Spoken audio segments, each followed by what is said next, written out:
جو اللہ کی طرف رجوع لانے والے ہیں ان کی نشانی ساتھ ہی بتا دی. الذین آمنوا، وہ لوگ جو کہ ایمان لے آتے ہیں.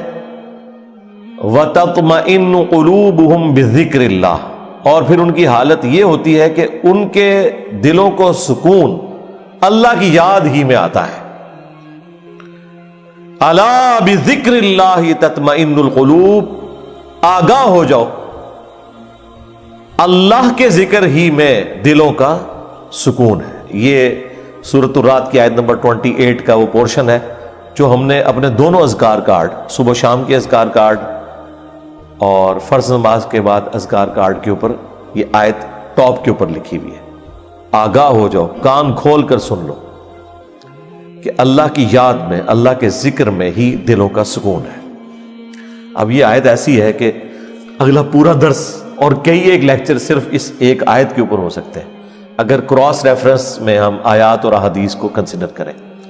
یہی وجہ ہے کہ پچھلی جو میری قرآن کلاسز 344 لیکچرز میں کمپلیٹ ہوئی تھی نا، اس چھوٹے سے ٹکڑے پہ میں نے 6 لیکچر دیے تھے. اللہ بذکر اللہ تطمئن القلوب، 6 لیکچر. مسئلہ نمبر 111 ABC، پھر 112 ABC، اور تینوں لیکچر جو ہے وہ 1 گھنٹے سے زیادہ ہیں، 6 کے 6 لیکچر. تو جسے شوق ہے تو وہ دیکھ لے. صبح شام کے اذکار پہ میری ویڈیو انہی قرآن کلاسز میں سے کاٹ کے الگ اپلوڈ کی گئی. اس میں نے اذکار کارڈ بھی سارے کور کیے کہ یہ صبح شام کے اذکار ہیں، یہ فرض نماز کے بعد کے اذکار ہیں، پھر کون کون سی قرآن کی صورتیں ہیں، ان کے کیا کیا فضائل ہیں، پھر ذکر کے فضائل کیا ہیں، کراس ریفرنس کے طور پہ قرآن سے آیات، ذکر کی اقسام کیا ہے. دیکھیں، ایک ذکر کی وہ قسم ہے جو اللہ تعالیٰ نے آپ کے اوپر اوبلیگیٹری کر دی ہے، اس کے بغیر چارہ نہیں، وہ ہے نماز. وَأَقِمِ الصَّلَاةَ لِذِكْرِي، میری یاد کے لیے نماز کو قائم رکھنا. اس کانٹیکسٹ میں بخاری مسلم میں حدیث ہے، نبی علیہ السلام ایک سفر میں تھے، رات کو مشورہ کیا کہ فجر نماز پڑھ کے ہی سوئیں گے. اب سفر میں کچھ اصحاب نے کہا کہ نہیں یا رسول اللہ، تھوڑا سا آرام کر لیتے ہیں، ایک آدھ بندے کی ڈیوٹی لگا دیں، وہ ہمیں جگا دے گا. حضرت بلال کی ڈیوٹی لگائی گئی اور وہ اپنی سواری پہ مشرق کی طرف رخ کر کے بیٹھ گئے کہ جیسے ہی صبح صادق ہوگی، جو پو پھوٹتی ہے فجر کا وقت داخل ہوتے وقت، جو رات کے اینڈ ہونے کی نشانی ہوتی ہے، تو وہ باقیوں کو جگائیں گے. بس وہ بھی سو گئے. ہاں، جو قوالی لکھی ہوئی ہے اس میں تو سورج بھی نہیں نکلا تھا، لیکن یہاں سورج نکل آیا، کیونکہ یہ مسلم شریف میں لکھا ہوا ہے، وہ مولانا شریف میں لکھا ہوا ہے. بخاری میں تو تھوڑا سا حصہ ہے، مسلم میں پورا یہ واقعہ ہے. سب سے پہلے نبی علیہ السلام کی آنکھ کھلی اور سورج بلند ہو چکا ہے. آپ علیہ السلام نے کہا سب سے پہلے تو یہاں سے اٹھو نا، اس علاقے میں شیطان کا غلبہ ہے جس کی وجہ سے یہ سب کچھ ہوا، آگے چل کے پڑاؤ کرتے ہیں. آگے جا کے پڑاؤ کیا. نبی علیہ السلام نے اپنے مؤذن کو بلا کے پوچھا کہ بھئی تیری ڈیوٹی لگائی تھی. آگے دیکھیں، اس نے اسٹریٹ فارورڈ جواب دیا، کوئی گستاخی نہیں. اس نے کہا یا رسول اللہ، جس طرح آپ کو نیند آ گئی مجھے بھی آ گئی. ٹھیک ہے، ادھر تو بڑی گستاخی یہ شمار کیا جائے گا. تو نبی علیہ السلام نے کوئی نہیں ڈانٹا، بالکل نیچرل چیز ہے. اس زمانے میں اگر کوئی الارم ہوتا تو پھر ایسا ہوتا بھی نہ. یہ تو دیکھیں ہم کتنی سہولت میں ہیں، بھلے رات کو 12-1 بجے بھی سوئے نا تو الارم لگایا ہوتا ہے، یقین ہوتا ہے کہ اس الارم کی آواز میں اٹھ جائیں گے. ورنہ اگلے زمانوں میں جب الارم نہیں تھے تو لوگ تو پوری رات پتہ نہیں کتنی دفعہ کروٹ لیتے ہوں گے کہ کہیں فجر ہی نہ قضا ہو جائے. تو ہماری زندگی کتنی آسان ہو گئی ہے اس کی وجہ سے. پھر نبی علیہ السلام نے اذان دلوائی اور سورج بلند ہے، اور صحابہ کرام کہتے ہیں فجر کی نماز آپ نے جماعت سے پڑھائی، سورج نکلی ہوئی حالت میں. سلام پھیرنے کے بعد آپ نے فرمایا کہ اگر کوئی شخص سویا رہ جائے یا بھول جائے تو جیسے ہی اسے یاد آئے، جیسے ہی اس کی آنکھ کھلے، وہ والی نماز پڑھ لے.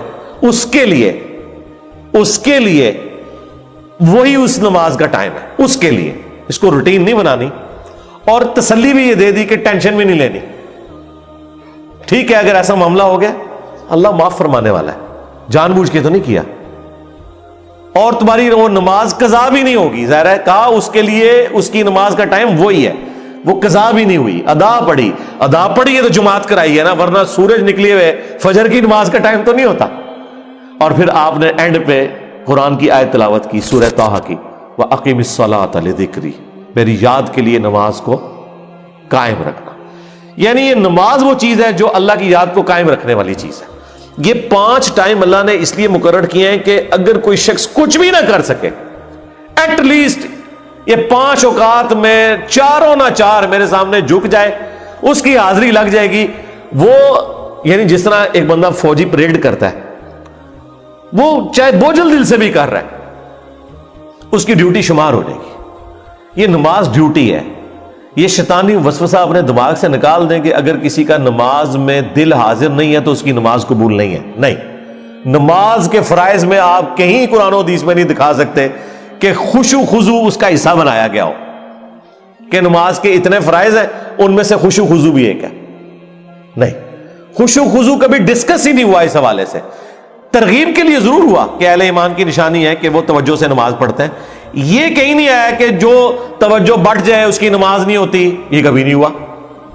یہ ٹاپک ڈسکس نہیں کیا گیا اسی وجہ سے کہ اللہ کو پتا تھا کہ دماغ سوچتا ہے، خاص حد تک انسان کنٹرول کر سکتا ہے. ہاں، باقی ارکان کے اوپر بات ہوئی کہ ہر رکعت میں 1 رکوع اور 2 سجدے ہیں. اگر یہ والی غلطی ہو جائے تو اینڈ پہ سجدہ صاف کر لینا ہے.